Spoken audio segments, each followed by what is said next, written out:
Episode की शुरुआत होती है जब वो बाई और एकिंग आखिरकार अपने घर लौट आते हैं। एकिंग उत्साहित होकर बताती है कि उसके पापा ने उनके लिए बहुत सारी स्वादिष्ट डिशेज बनाई हैं और वाइन भी तैयार रखी है। डाइनिंग टेबल पर एक नोट पड़ा होता है जिस पर लिखा होता है, इतना पियो कि होश ही न रहे। ये पढ़कर एकिंग हंसते हुए कहती है कि ये जरूर उसकी बहन ने लिखा होगा। फिर दोनों डिनर के लिए बैठते हैं। वो बाई थोड़ा चुप चुप और सीक्रेटिव बिहेव कर रहा होता है। जब एकिंग उससे पूछती है तो वह अपना बैंक कार्ड निकाल कर दे देता है। उस कार्ड में वो बाई के कई सालों की प्राइज मनी सेव होती है और अब वो कार्ड वो एकिंग को दे रहा होता है, मतलब वो अपने फाइनेंशियल कंट्रोल की जिम्मेदारी भी उसे दे रहा होता है। इसके बाद वो बाई बताता है कि उसने कुछ दिन पहले पार्क में प्रपोज करने का प्लान बनाया था, लेकिन एकिंग ने उससे पहले ही प्रपोज कर दिया था। एकिंग उससे पूछती है कि उसका क्या प्लान था, तो वो बाई बताता है कि उसकी टीम के लोग जैसे 97 वहाँ छुपे हुए थे और सबके हाथ में एक एक बॉक्स था। फिर वो बाई उसे कार की चाबी देता है। वह कहता है कि उसे डर है कि शायद भविष्य में वो एकिंग को उसके काम से पिक करने के लिए फ्री न हो पाए, इसलिए उसने उसके लिए कार खरीद ली है। बस अब एकिंग को ड्राइविंग लाइसेंस लेना पड़ेगा। इसके बाद वो बाई उसे घर की चाबी देता है। ये सुनकर एकिंग हैरान रह जाती है कि उन्होंने घर भी ले लिया है। ये सब सुनकर एकिंग इमोशनल हो जाती है और कहती है कि उसे ये सब नहीं चाहिए, उसके लिए तो सिर्फ वो बाई ही काफी है। लेकिन वो बाई गंभीरता से कहता है कि उसने ये सब उनके अगले 10 सालों की प्लानिंग के लिए किया है। थोड़ी देर बाद एकिंग उससे मस्ती में पूछती है कि क्या उसे लगता है कि शादी का रजिस्ट्रेशन होने के बाद कुछ बदला है। वो बाई मजाक में कहता है कि अब वो उसके बेड पर बिना झिझक के सो सकता है। एकिंग उसे लिटिल ब्रैट कहकर चिढ़ाती है। वो बाई लाइट बंद कर देता है और जैसे ही एकिंग को किस करने वाला होता है तभी दादाजी का फोन आता है। दादाजी थोड़ी शिकायत करते हैं कि वो बाई ने उनके लिए कोई रोमांटिक जगह नहीं प्लान की। एकिंग तुरंत वो बाई का साथ देती है और कहती है कि वो आइडिया उसका था। दादाजी एकिंग से कहते हैं कि अगर वो बाई कभी उसे परेशान करे तो वह उन्हें जरूर बताए। फिर वो बाई एकिंग के करीब जाने लगता है।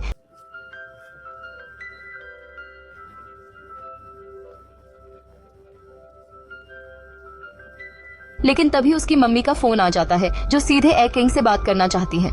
दोनों महिलाओं के बीच दोस्ताना बात होती है, लेकिन मम्मी वो बाई को अनरोमांटिक कहकर चिढ़ाती हैं। कॉल खत्म होने के बाद वो बाई और एकिंग मूवी देखने का प्लान बनाते हैं, लेकिन फिर वो बाई एकिंग के हाथ से फोन ले लेता है और अचानक से उसे किस करने लगता है।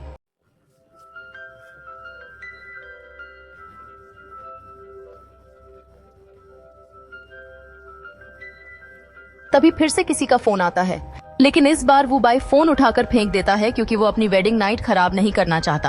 अगला सीन के में होता है जहां जोई ब्रेकफास्ट बना रहा होता है। तभी शेनजे भी वहां आ जाता है। वे लोग चैंपियनशिप जीतने के बाद की सेलिब्रेशन और फ्यूचर प्लानिंग पर बात कर रहे होते हैं। टीम का एनवायरनमेंट पहले से ज्यादा प्रोफेशनल और पॉजिटिव हो रहा होता है। सब लोग विनम्र बने रहने की बात करते हैं और ट्रेनिंग व टेक्नोलॉजी अपग्रेड्स पर डिस्कशन करते हैं। तभी वो बाई वहाँ आता है।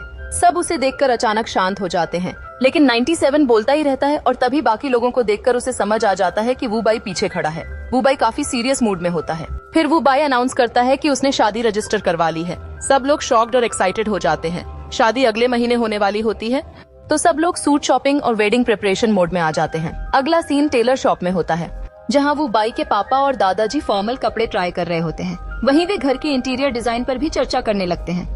कई सारे डिजाइन रिजेक्ट करने के बाद सब मिलकर ये तय करते हैं कि डिजाइन सिंपल लेकिन लग्जरियस, वार्म, एलिगेंट और हाईटेक होना चाहिए। फिर वो बाई के पापा और एकिंग के पापा ने पहले ही उनके लिए एक स्मार्ट होम रेनोवेट करवा दिया होता है। घर की लाइटिंग और वॉइस कंट्रोल जैसे सारे फीचर्स सेट होते हैं। थोड़ा आगे वो बाई के दादाजी महजोंग का सेट लेकर आते हैं और कहते हैं कि वो गेम खेलना चाहते हैं। एकिंग कहती है कि उसने अपने पापा को महजोंग खेलते देखा है, तो उसे थोड़ा बहुत आता है। वो बाई हिचकिचा रहा होता है क्योंकि उसे महजोंग नहीं आता, लेकिन दादाजी कहते हैं कि वो सीख जाएगा। यहाँ सीन मजेदार बन जाता है जब सब मिलकर महजोंग खेलना शुरू करते हैं। सब जीतने की कोशिश करते हैं, लेकिन एकिंग और वो बाई बार बार जीत जाते हैं, जिससे सब लोग काफी इम्प्रेस होते हैं। दादाजी थोड़े थक जाते हैं और कहते हैं कि अब गेम बंद कर देते हैं। फिर वो बाई की मम्मी कहती हैं कि चलो अब शादी के लिए शॉपिंग करते हैं, वेडिंग ड्रेस लेनी है। वो बाई ड्राइवर बनता है और सब लोग निकल जाते हैं। सीन शिफ्ट होता है एकिंग के पेरेंट्स और वो बाई के पेरेंट्स के बीच एक अनौपचारिक बातचीत पर। वो बाई की मम्मी एकिंग के लिए जूते लेना चाहती हैं, लेकिन एकिंग काम की वजह से कल नहीं जा पाएगी। वो बाई बताता है कि एकिंग का शू साइज 36 है। ये सुनकर सब इम्प्रेस हो जाते हैं। एकिंग हैरान हो जाती है कि उसे ये कैसे पता था। वो बाई कहता है, I know a lot about you. रात होने पर वो बाई की मम्मी रिक्वेस्ट करती है कि एकिंग उनके साथ रात को रुक जाए। एकिंग मान जाती है। फिर मम्मी वो बाई को बुलाकर कहती हैं कि तुम पापा के साथ सो जाओ और एकिंग मेरे साथ। फिर दोनों महिलाएं बेड पर लेटकर बातें करती हैं और रिलैक्स करती हैं। मम्मी एकिंग को वो बाई के बचपन की तस्वीरें दिखाती हैं। छोटी छोटी यादें शेयर करती हैं, जैसे जब वह 5 साल का था और उसे सफेद टोपी बहुत पसंद थी। एकाइंग ये सब सुनकर प्रभावित होती है और उन पलों को एंजॉय करती है। दूसरी ओर वू बाई अपने पापा के साथ बैठा होता है। थोड़ा इमोशनल मोमेंट होता है। पापा फॉर्मली एक प्रे मैरिटल कोर्स देने की बात करते हैं, लेकिन कहते हैं कि वू बाई स्मार्ट है तो वो खुद ही सब समझ जाएगा। इमोशनल पल के बाद दोनों चुपचाप जाकर सो जाते हैं। अगली सुबह एकिंग और वू बाई दोनों बैठकर रात की बातों पर रिफ्लेक्ट करते हैं। एकिंग बताती है कि उसकी मम्मी ने उसे एक नेकलेस दिया जो उन्होंने 10 साल पहले से एकिंग के लिए संभाल कर रखा था, और उन्होंने कहा तुम्हें देना मतलब वो बाई को देना। एकिंग ये सुनकर इमोशनल हो जाती है। फिर वो अपने पेरेंट्स के बारे में बात करती है, कैसे उसकी मम्मी बहुत जल्दी गुजर गई थी और उनके बाद उसके पापा ने दोनों बच्चों का पूरा ध्यान रखा। उसे डर लगता है कि शादी के बाद उसका पापा अकेला न रह जाए। वू बाई प्रॉमिस करता है कि वो हमेशा उनके साथ रहेंगे, शंघाई में ही, और उनका पूरा ख्याल रखेंगे। सीन शिफ्ट होता है उनके टीममेट्स की ओर, जहां सब लोग वू बाई के वेडिंग गिफ्ट प्लान कर रहे होते हैं। श्याओमी, शेनजे और जो ये सब अपना यूनिक गिफ्ट तैयार करते हैं। श्याओमी एक हैंडमेड टॉकिंग बॉक्स गिफ्ट करता है जो बोलता है wish you a happy marriage.